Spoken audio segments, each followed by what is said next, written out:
सुद्धा मान्य होऊ शकत नाही। आणि ही गोष्ट प्राखर्यानं मी सांगतो की राधाकृष्ण विखे पाटील, राधाकृष्ण विखे पाटील, राधाकृष्ण विखे पाटील हे लक्षात घ्या की जर शिंदे समितीचं असं ऑब्झर्वेशन आहे तर त्या आधारावर कुणबी मराठा कुणबी सुद्धा एकत्र करता येणार नाहीत। कारण जयश्री पाटील विरुद्ध मुख्यमंत्री महाराष्ट्र राज्य या केसमध्ये माननीय सर्वोच्च न्यायालयाने पाच न्यायमूर्तींच्या पीठाच्या संदर्भानं दिलेला निकाल आहे।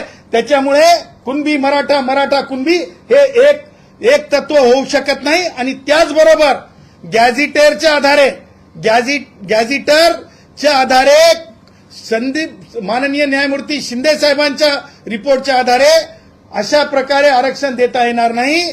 मी जसं म्हणालो झलक दिखला आजा आजा आजा आजा आजा झलक दिखला आजा।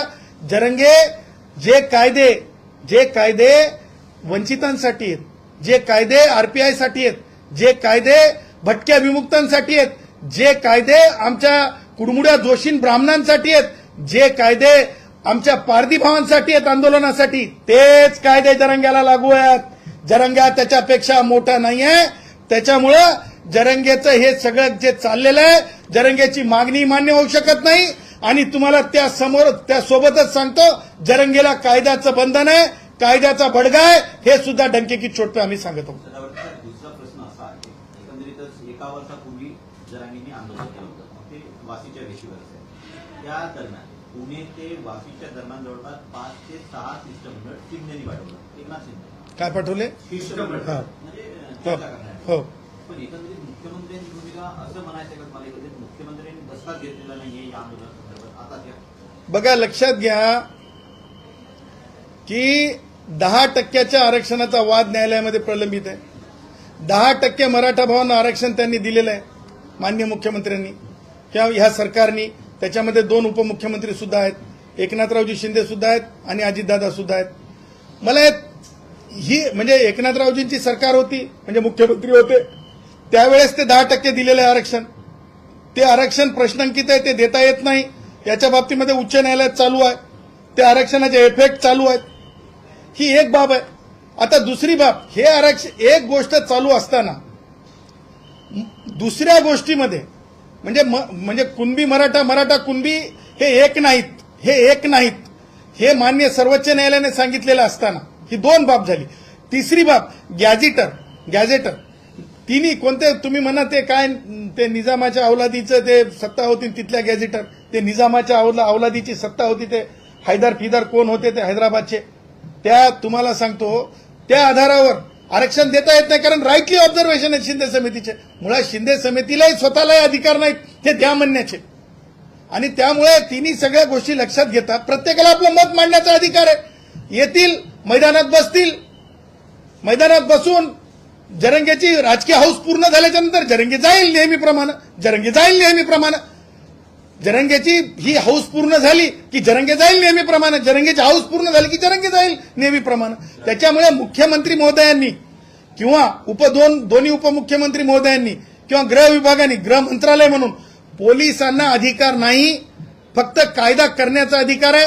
कोणी आंदोलन करावं हा अधिकार, आंदोलनात परवानगी द्यावी त्या एक्झिक्युटिव्ह डोमेनमध्ये आहे। आणि म्हणून राष्ट्रवादी आणि काँग्रेस यांना मला सांगायचं आहे, हे काँग्रेसांनो, तुम्ही ते दिवस आठवा जेव्हा विलासराव देशमुख मुख्यमंत्री होते, सानंदाच्या केसमध्ये पोलिसांच्या कारवाईमध्ये हस्तक्षेप करू नये असं माननीय सर्वोच्च न्यायालयाने सांगितलेलं आहे। डंके की चोट पे काँग्रेस, राष्ट्रवादी वाल्यांनो, उद्धव वाल्यांनो, तुमच्या कानटाळ्या उघडण्यासाठी हे मी अगदी माझ्या शैलीमध्ये तुम्हाला सांगत आहे।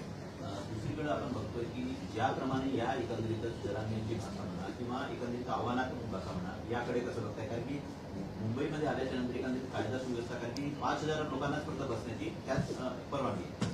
मी तुम्हाला सांगतो, माझे जे इंटेलिजन्स आहे स्वतःचं, सरकारचं असेल, पोलिसांचं असेल, पण माझं स्वतःचं इंटेलिजन्स आहे। काल माझ्या इंटेलिजन्सनी सांगितलेलं आहे की जरंग्याच्या सोबत मागे जर 100 लोक होते पूर्वीच्या आंदोलनाच्या वेळेस, तर यावेळेस एका रिपोर्टमध्ये माझ्याकडे फक्त 20 लोक आहेत म्हणून सांगितलं 100 पैकी। आणि दुसऱ्या रिपोर्टमध्ये मला सांगितलं की 100 पैकी 25 लोक आहेत. त्याच्यामुळं मला कुठेही जरंगेच्या बाबतीमध्ये लोकांमध्ये सुद्धा कुतूहल आहे किंवा आणखीन काहीतरी बडेजाव आहे जरंगेच्या बाबतीत, तसं नाही. हे एक सुनियोजितपणे ज्या प्रकारे आपण एखाद्या कार्यक्रमाच्या म्हणजे काय म्हणतो त्याला आपण इव्हेंट शोची हे करतो, तसा हे मुव्हिंग इव्हेंट शो आहे.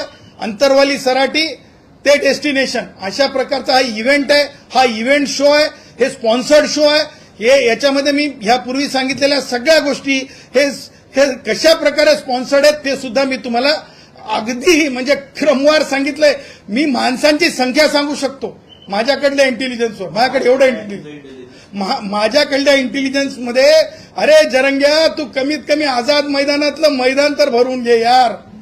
कारण तुम्हाला सांगतो आझाद मैदानाचं मैदान भरवण्याची ताकद जी आहे फक्त एसटीच्या कष्टकऱ्यांमध्ये होती. तिथं 124 कष्टकऱ्यांचं जीवाचं बलिदान होतं. तिथं मागणीला एक वास्तव होतं आणि तुझ्या मागणीला राजकारण आहे. तुझ्या मागणीचा आत्मा राजकारण आहे. हे आझाद मैदान भरलेल्या काळातलं आणि जरंग्यामधला फरक आहे. त्यामुळं मला वाटत नाही की जरंग्या ह्याच्यापेक्षा पुढे जाऊन जरंग्याकडे काही शिल्लक आहे म्हणून.